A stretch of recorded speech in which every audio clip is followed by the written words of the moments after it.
Welcome to another episode of the Plant-Based Jan Adventure Series. I am trying to find the coolest places on the planet while also living a healthy lifestyle on the road. For me, that's plant-based. Now that is an adventure. This time it's Colorado, USA, and some sky-high places like Rocky Mountain National Park and a few other gems I found that are way up in the clouds.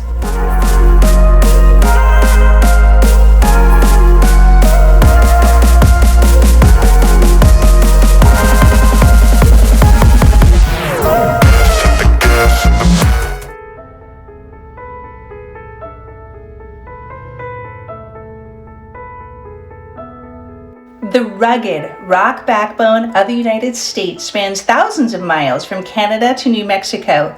The Rocky Mountains and their extensions tower over the landscapes and stand out globally for the heavy concentration of 14,000 plus foot peaks. One of the hot spots, the access point for these mountains, is Rocky Mountain National Park. Here you can get to the top of these mountains without climbing unless you want to. Our Park Service has paved one of the highest roads, built the highest visitor center, so you're cruising in and out of the peaks at the very top, above the tree lines, even above the clouds. It's incredible. Of course, there are dips down these peaks filled with lakes and valleys. Even the Colorado River headwaters are here.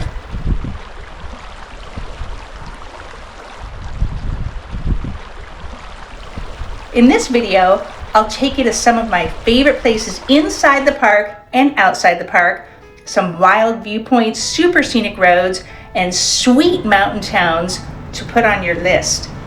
Take a deep breath because these gems are all sky high.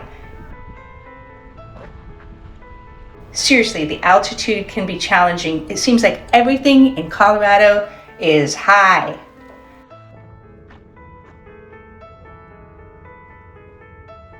I believe that we're at about 12,000 feet right here. It's very hard to catch your breath, and they talk about altitude sickness is a real thing, nausea, fatigue, all that kind of stuff.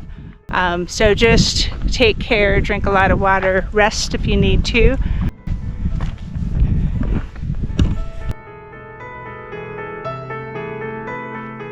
Whether you're from the East Coast or the West Coast or beyond our country, we'll take some drives, we'll meet some wildlife in the most unexpected places, and we'll stop at some mountain towns and figure out the best ways for getting in here and staying near these majestic mountains.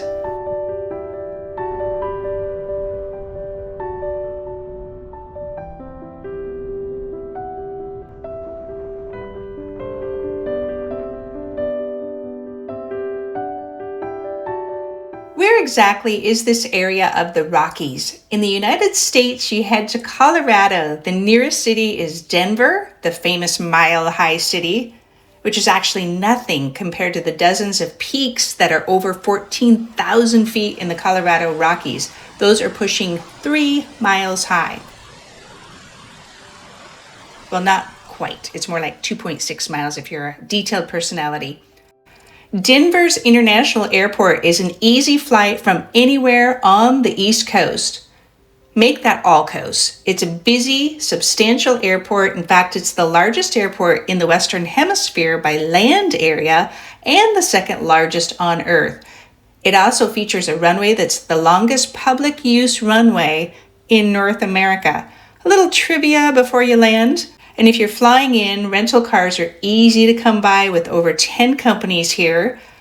And as you'll see coming up in this video, once you get into your car, this park is a driver's heaven.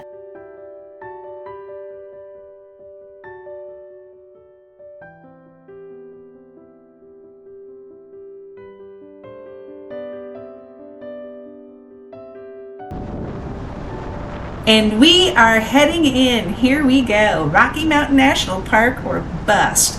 This is Interstate 70. Can you believe this? It's like a postcard with the river here and these canyon walls. It's the major interstate that runs east-west. In our case, we're heading eastbound, but it also is your westbound out of Denver. We're coming in from Rifle, Colorado. We're headed straight from the Walmart parking lot where we boondocked last night. I got a picture. I loaded up on fresh produce, grains, enough hash browns to feed a large group, I think. I stock up when I'm coming into a complete unknown and we've never been here before. As I mentioned, this is 70. There's other options for scenic drives into the park coming in from Denver. For us, we're sticking with the main road since we're pulling our ball and chain, trailer. There's another scenic drive up to the park from here that we may try. It looks like a shortcut from 70 and it goes north. Since we've got a ways to go, I should tell you about a couple of towns around the park to stay. If you're coming in from the Denver area, the east side of the park, the town you'll probably want to stay in is Estes Park. Many people call it base camp, a very nice base camp.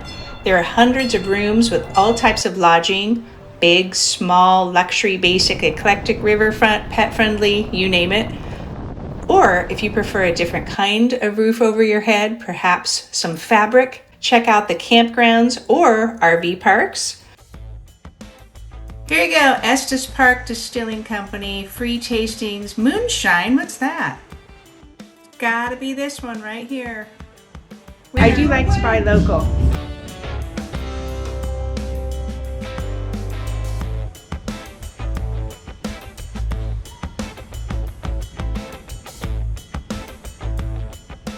The town of Estes Park is a destination itself. It's framed on 3 sides by the park, and the 4th side is a national forest.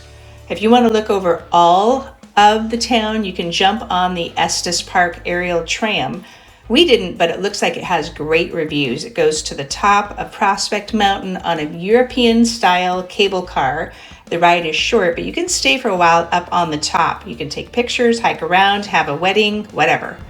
Back in town, if you're enjoying some refreshments or browsing all the cute little shops, there's a very good chance you'll meet up with a group. And I'm not talking about us fellow humans. I ran into some wildlife. Plant-based Chan reporting live from Estes Park, Colorado. We've got a herd of elk that we're right off of Elkhorn Avenue. And they pretty much act like they own the town, and they do. I need to be part of the landscaping committee around here because looks like they prefer the nice landscaping. Ladies, are you in line or can I get in there? I think this is the closest I've ever been to an elk in my life.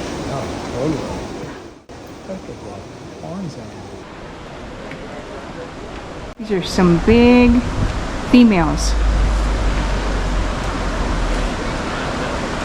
Petunias are pretty good.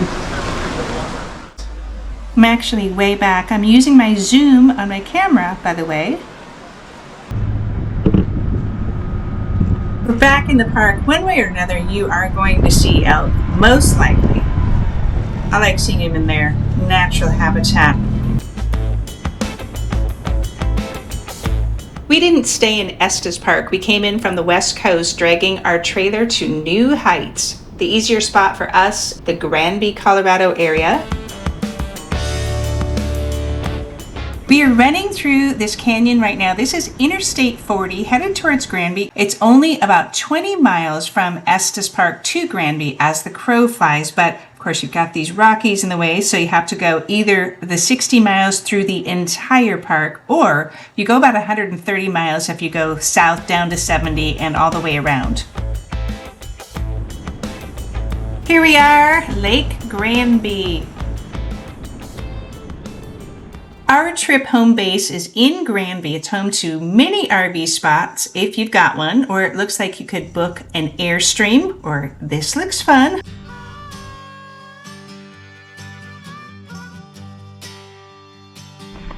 In the brutal journey out west, you can stay in a wagon train.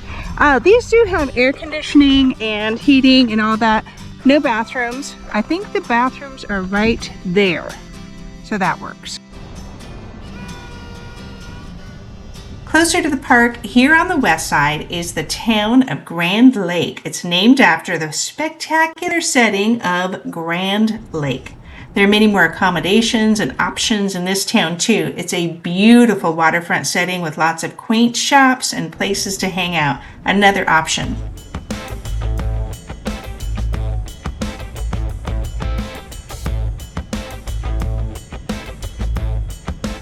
By the way, in the actual park, there are no lodging accommodations, actual beds to book. If you like mountain camping, there are 5 campgrounds. The Park Service has a page of details on each of these campgrounds on their website, and these details include maps, amenities, reservation information, and limits on RV lengths, all the essentials. It is time to go check out this park and beyond.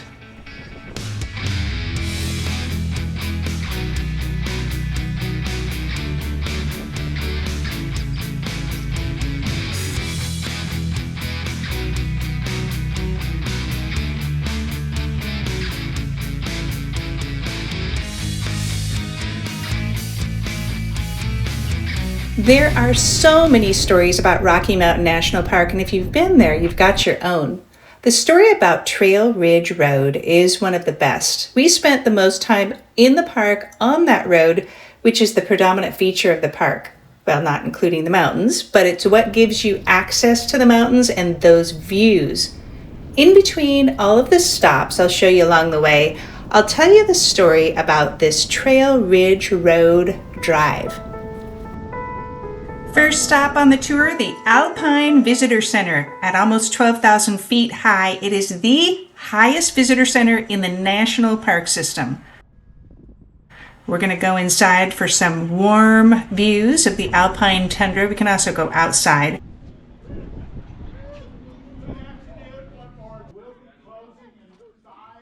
And speaking of tundra, we'll get to that and the rock gardens on our next stop. There are educational exhibits. It also marks the end of Old Fall River Road, an amazing drive, and yes, we are driving it in a minute. Stepping outside the visitor center, we are taking a closer look at that road. This is the end of it right here. It comes up to the visitor center, and it's got hairpin turns carved right into that mountainside. Can't wait to show you that. Bring a little budget for souvenirs, snacks, drinks. The highest store in the national park system, as far as I know. It's like a small mall up here. Wow, this is intense. This is quite large. I want an elk plate. This is the actual trail up here, but it does say do not ascend when storms are approaching. And that to me looks like a storm. It's really windy right now, and it's really cool.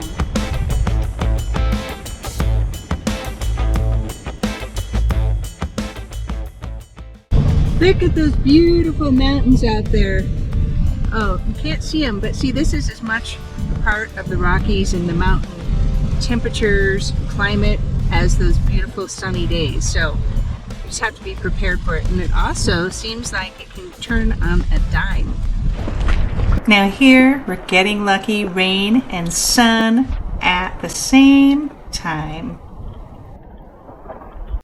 We are well above the tree line, and what appears to be moss is dynamic tundra. This survives hurricane force winds in the winter, and it has flowers in it. We're going to go check out one of my favorite spots in the park. It's called Tundra Communities. It's right down the road from the visitor center. I'm hoping we can get a parking spot. Snagged a spot.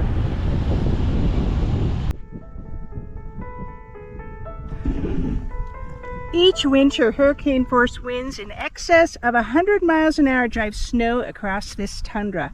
30-foot drifts form in places, covering plants and animals with a protective insulating blanket. It's from one of these plaques up here.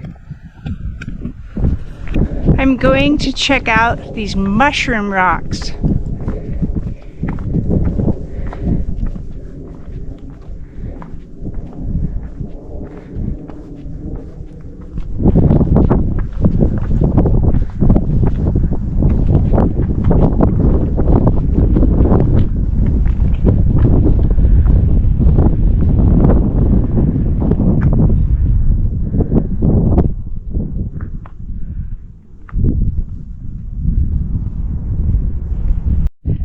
Many of these plants here contain an antifreeze that converts sunlight into heat, plant heat and moisture. It also protects the plants from intense ultraviolet radiation that is twice what it is at sea level. I just love it up here. It's not hidden, but it's a gem. You can't miss it. Back to that story of Trail Ridge Road. Before the Great Depression, there was no Trail Ridge Road. Travel through the park was via Fall River Road. That narrow dirt road was it, with its 16% grade, switchbacks, no guardrails, and steep drop-offs. If you've watched any of my videos, you know that we love getting off-road and going to some of those less populated areas. We're gonna go check this out. It's called the Old Fall River Road. We got started way too late on this road. It is 6:30 p.m. I think we're just gonna do it anyway. If we go even 10 miles an hour, which I doubt we'll be able to do, it's going to take us well over an hour and a half. It is steep, one-way, switchbacks, and we also want to check out some falls that are up here that someone talked about. So let's just do it. Let's just go for it. That's how days in the park work out. You just want to fit it all in. Oh, look! Evening might turn out okay because we could see a lot more wildlife, I'm thinking. Starting off nice and easy. Look at this beautiful paved road. It turns to dirt soon, not sure when. And the good news, it's one way. We're heading the right way.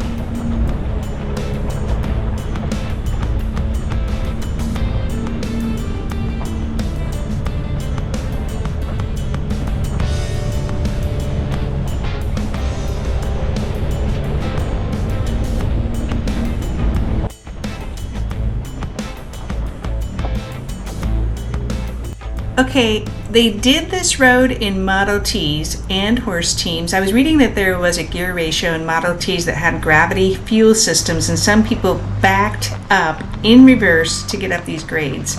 Oh, and the horse teams always had the right of way.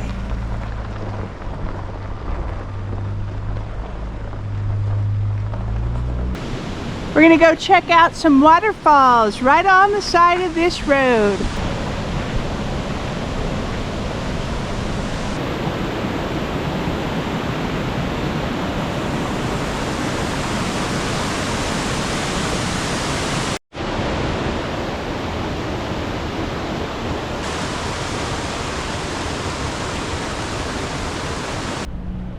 Back on this road, I had to pull myself away from those falls because they're so gorgeous. However, it's getting dark. We don't want to end up in pitch black.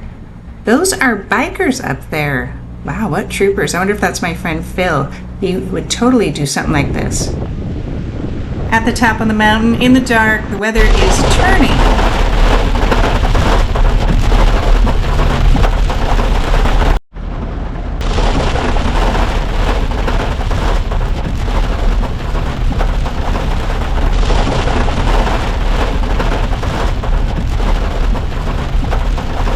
It looks like another switchback up there.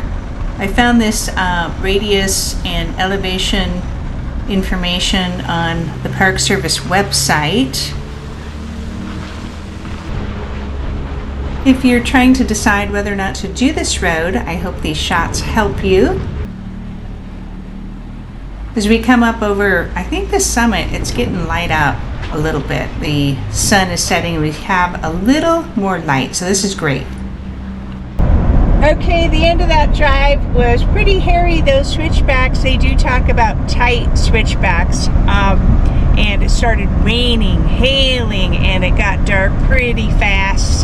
So, yeah, the end of the drive was pretty adrenaline pumping. I'm thinking it's a good thing we can't see over the edge. Made it. See you in the morning.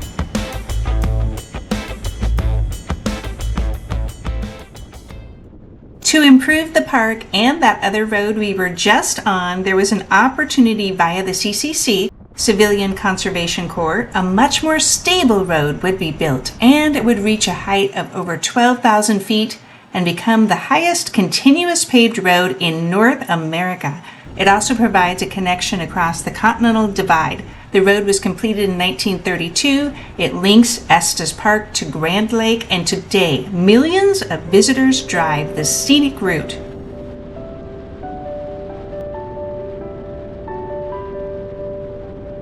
This is our fourth day here, and we've gone back and forth on this 48-mile road a few times at all hours of the day. You see all the views, the light, the weather, and the clouds are always changing, always different. Now let's get off this road and I'll show you a couple of the lakes that you can hike to.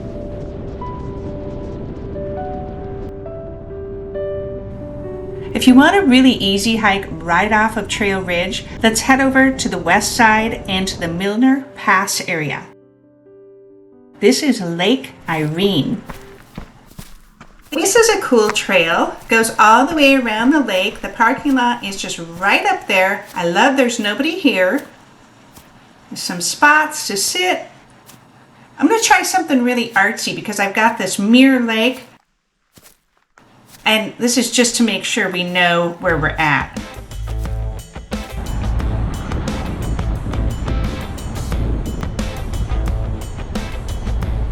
For one of the more popular collection of lakes and trails, we need to go to Bear Lake area and the Bear Lake Trail, featuring Emerald Lake, Nymph Lake, and Bear Lake, and many more, a couple of glaciers. This area needs reservations during prime time. We slid in after the reservation period to check it all out.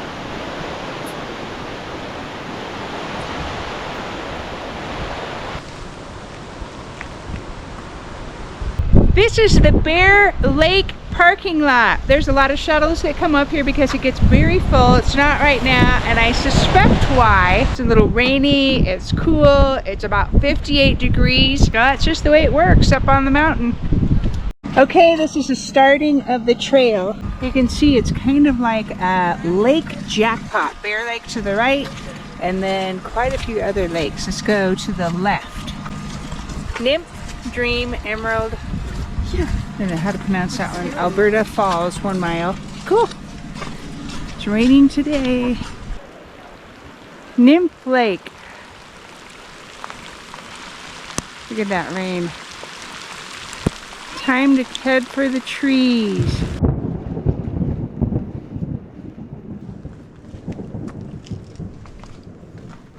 We're calling it, we're not dressed for it. We did not get to Emerald Lake, which apparently is the most photographed lake on all of the Colorado calendars, all of that, but this is not going to work out for us today.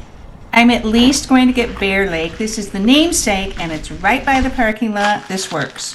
Now that we're back, it stopped raining, of course. And we're off again to the beyond.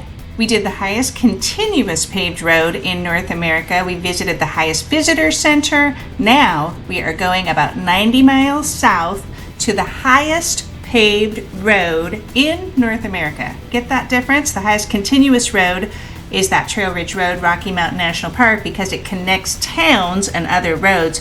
Now we're going up to the highest paved road in North America. Look at this.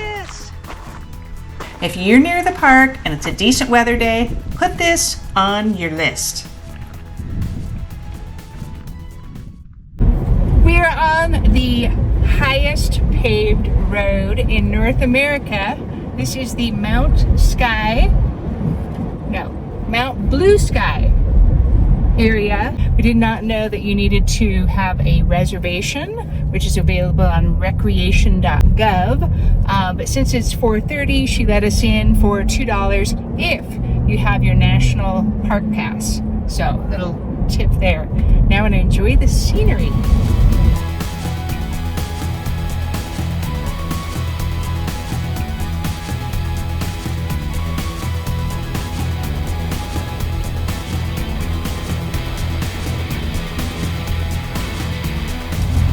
This is unbelievable. We are driving to 14,130 feet. So far, we've passed a couple of bikers.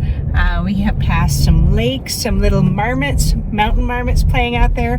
My camera's shaking because when they say this is a paved road, the snowpack and all of that is so hard on it. It is not a road for sports cars or low clearance vehicles. I mean, it's paved, but it's rough. We made it to the top. Behind me you can see this observatory. It is Denver University's observatory, and it's one of the highest in the world. We're gonna go up that trail. You can see people at the very top there. One step at a time. It's like life. I'm hiking to 14,130 feet, but it's actually only 200 feet that I'm hiking because it's from the parking lot. Some dogs up here.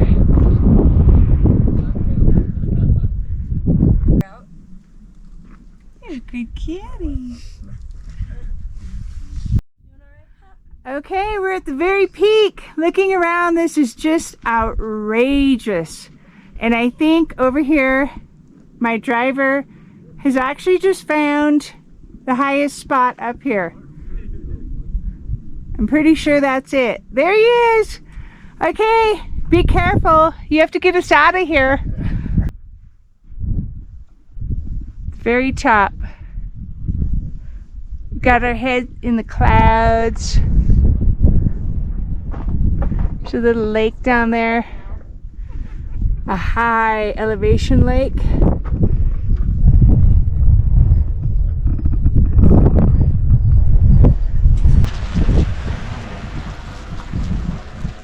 Looking out these ranges, we've got Pikes Peak to the far left.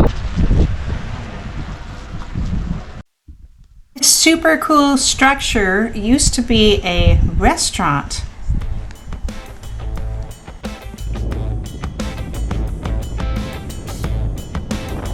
I've got just a couple more places to show you. One thing I should say is that we were in the Rockies for weeks, so if you want to subscribe, I've got a lot more coming and you won't miss a thing.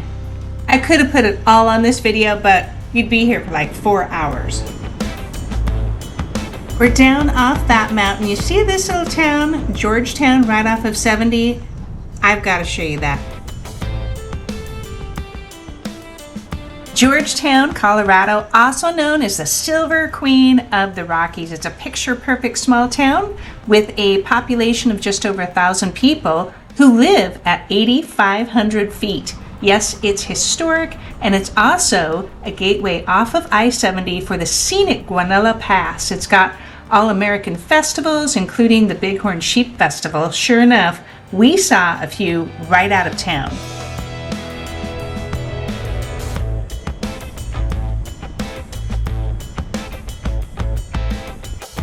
The route we took from the park was south through Leadville down to Great Sand Dunes Park, west to Durango, which was home base to get up to Silverton, Ouray, and Telluride. I'll be really brief, but I want to show you a few of my very favorite scenes along the way in those places.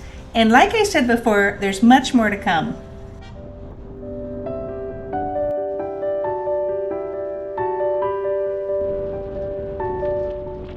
One video could only scratch the absolute surface of this amazing state. We just got some tips. Hang on to the handles. I'd be really interested, and we'll watch the comments to see what your favorite places are.